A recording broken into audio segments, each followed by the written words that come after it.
తులారాశి వారికి ఈ వారం చాలా అనుకూలంగా ఉంది. ద్వితీయాధిపతి సప్తమాధిపతి అయిన కుజుడు పంచమంలో ఉన్నారు.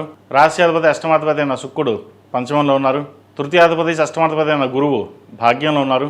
భూ సంబంధించిన వ్యవహారాలు చాలా చక్కగా ఉన్నాయి. ఉద్యోగంలో స్థిరత్వం లభిస్తుంది.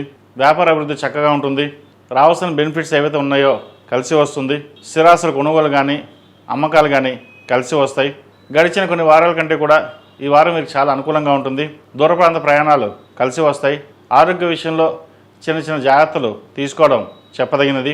అదేవిధంగా వీసాకు సంబంధించిన వ్యవహారాలు, విదేశీకి సంబంధించిన వ్యవహారాలు కాలం అనుకూలంగా ఉంది. విదేశాల్లో ఉన్న వారికి ఉద్యోగ ప్రయత్నాలు కలిసి వస్తుంది. భాగస్వామ్య వ్యాపారంలో కొంతవరకు చికాకు కలిగించిన లాభాలు బాగుంటాయి. సొంతంగా చేసుకునే వ్యాపారస్తులకు కాలం అనుకూలంగా ఉంది. గడిచిన కొన్ని వారాల కంటే కూడా ఈ వారం వీరికి చాలా అనుకూలంగా ఉందని చెప్పచ్చు. అదేవిధంగా కూరగాయల వ్యాపారస్తులకి, చిరుధాన్య వ్యాపారస్తులకి, cosmetics, artificial intelligence, software, real estate రంగాల వారికి కాలం చక్కగా ఉందని చెప్పచ్చు. విదేశాలకు వెళ్ళి ఉద్యోగ ప్రయత్నాలు చేస్తున్న వారికి ఉద్యోగ ప్రయత్నం కలిసి వస్తుంది. H1B గ్రీన్ కార్డు కోసం చేసే ప్రయత్నాలు అనుకూలిస్తాయి. ఈ రాశిలో జన్మించిన విద్యార్థులకు కష్టే ఫెయిల్ అన్నారు పెద్దలు. కష్టాన్ని తగిన ప్రతిఫలం కోసం చాలా కష్టపడవలసి ఉంటుంది. దుర్వ్యసనాలకి, చెడు సాహసాలకి దూరంగా ఉండడం చెప్పదగినది. ఇది అందరికీ కాదు, కొంతమంది మట్టుకే. విద్య పట్ల శ్రద్ధ వహించాలి.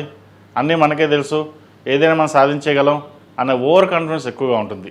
ఓవర్ కాన్ఫిడెన్స్ పక్కన పెట్టి పరీక్షా సమయం కాబట్టి ప్రతిరోజు ప్రతినిత్యం దక్షిణామూర్తి స్తోత్రాన్ని పఠించడం, అదేవిధంగా ప్రతిరోజు తల్లిదండ్రులకి నమస్కరించి వెళ్ళినట్లయితే విద్యాపరంగా మంచి అభివృద్ధి చెందుతారు. ఎవరైనా సరే, విద్యార్థులు కావచ్చు, పెద్దవాళ్ళు కావచ్చు, తల్లిదండ్రులకి నమస్కరించి ఏ పని అయితే మనం నిర్వర్తించాలనుకుంటామో వారికి దండం పెట్టి వెళ్ళండి. ఆ పని కార్యం సిద్ధిస్తుంది. ఈ రాశిలో జన్మించిన స్త్రీలకు వృత్తి ఉద్యోగాల పరంగా, వ్యాపార పరంగా అనుకూలంగా ఉంది. వ్యాపార రంగంలో వారికి మంచి కలుసుబాటుతనంగా ఉంటుంది. అవకాశాలు కలిసి వస్తాయి. నూతన వ్యాపారం కానీ, బ్రాంచ్ కానీ ప్రారంభించాలని ప్రయత్నం చేస్తారు. అయితే ఉన్న వ్యాపారాన్ని చక్కగా చూసుకుని ప్రస్తుతం నూతన వ్యాపారం జోలికి వెళ్లకుండా దీనిని అభివృద్ధి చేసుకుని ఏమైనా ఇన్వెస్ట్మెంట్ చేయదలుచుకుంటే ఇందులోనే ఇన్వెస్ట్మెంట్ చేసుకుని ముందుకు వెళ్ళాలి. వివాహ సంబంధించిన వ్యవహారాలు చక్కగా ఉంది. మంచి సంబంధం కుదిరే అవకాశం గోచరిస్తుంది. ప్రేమ వివాహ సంబంధించిన వ్యవహారాలు కాస్త ఇబ్బంది ఉంటుంది. వాటి విషయంలో జాగ్రత్త వహించాలి. ఏదైనా సరే ఒక నిర్ణయం తీసుకునేటప్పుడు ఆచితూచి వ్యవహరించాలి.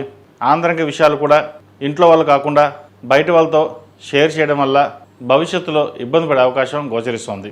వాటి విషయంలో జాగ్రత్త వహించాలి. ఈ రాశిలో జన్మించిన వారు ప్రతిరోజు ప్రతినిత్యం ఓం నమస్తే ఒత్తులతోటి, హనుమాన్ ఒత్తులతోటి, జిల్లేడు ఒత్తులతోటి దీపారాధన చేయడం చెప్పదగినది. ఈ రాశిలో జన్మించిన వారికి కలిసి వచ్చే సంఖ్య 7, కలిసి వచ్చే రంగు స్కై బ్లూ. ఏదైనా పని మీద బయటకు వెళ్ళేప్పుడు శుక్రవారం కానీ సోమవారం అడిగిన వెళ్ళండి. మంచి ఫలితాలు సంప్రాప్తిస్తాయి.